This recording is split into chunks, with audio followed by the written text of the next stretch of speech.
हंजीपुर गांव अपनी हर चीज से ज्यादा अपने बादशाह के देव कामत कद्दू पर फख्र करता था। ये कोई आम कद्दू नहीं था, बल्कि गांव की खुशहाली और बादशाह की शान की अलामत था।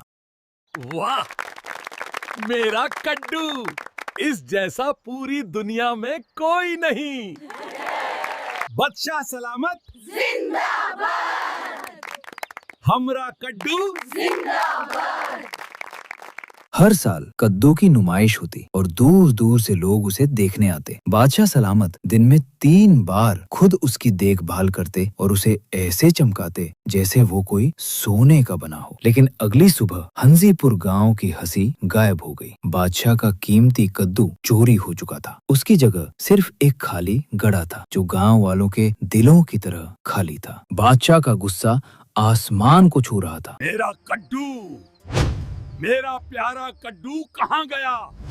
चोर को जिंदा नहीं छोड़ूंगा। और उन्होंने ऐलान कर दिया कि जो भी चोर को पकड़कर लाएगा उसे इनाम दिया जाएगा। गांव में हर कोई एक दूसरे को शक की नजर से देखने लगा। गांव वालों की नजर फौरन पहाड़ पर रहने वाले नए देव पर पड़ी। ये जरूर उसी देव का काम है। वो हमारा कड्डू खा गया होगा। वो बहुत बड़ा और भुलक्कड़ था और अक्सर गलती से दरख्तों से टकरा जाता था। सबने यकजबान होकर कहा कि इतना बड़ा कद्दू सिर्फ वही उठा सकता है। लेकिन चिंकू लोमड़ी, जो अपनी चालाकी के लिए मशहूर थी, जानती थी कि चीजें हमेशा वैसी नहीं होती जैसी नजर आती हैं। देव भुलक्कड़ जरूर है, लेकिन चोर नहीं लगता। दाल में कुछ काला है।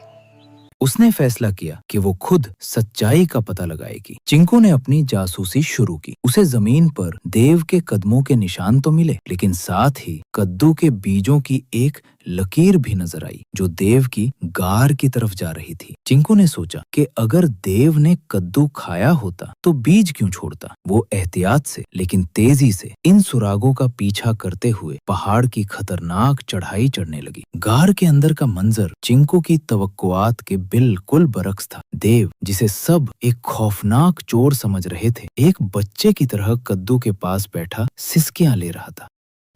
तुम ही मेरे दोस्त हो। तुम मेरी बातें सुनते हो और कभी शिकायत नहीं करते। उसने कद्दू को खाया नहीं था, बल्कि उसे एक कपड़े से साफ कर रहा था और उससे ऐसे बातें कर रहा था जैसे वो उसका कोई पुराना दोस्त हो। चिंकू हैरान रह गई कि आखिर माजरा क्या है। तो तुमने इसे खाया नहीं? खाया? मैं अपने दोस्त को कैसे खा सकता हूँ? चिंकू को सारी कहानी समझ आ गई। देव जालिम नहीं बल्कि तन्हा था। वो इतना बड़ा था कि कोई उससे दोस्ती नहीं करता था। उसने बादशाह का कद्दू इसलिए नहीं चुराया कि उसे भूख लगी थी, बल्कि इसलिए कि उसे एक दोस्त की जरूरत थी। उस गोल मटोल कद्दू में उसे एक मुस्कुराता हुआ चेहरा नजर आया, एक ऐसा दोस्त जो उसकी बातें सुन सकता था। ये चोरी नहीं बल्कि तन्हाई का नतीजा था। देव को गांव में लाना एक मुश्किल काम था, लेकिन चिंकू ने उसे मना लिया। दरबार में बादशाह गुस्से से भरा बैठा था, लेकिन जब चिंकू ने देव की तन्हाई की कहानी सुनाई तो बादशाह का दिल पिघल गया। उसे एहसास हुआ कि उसका कद्दू इतना खास है कि कोई देव भी उससे दोस्ती करना चाहता है। तो ये देव मेरे कड्डू से दोस्ती करना चाहता था।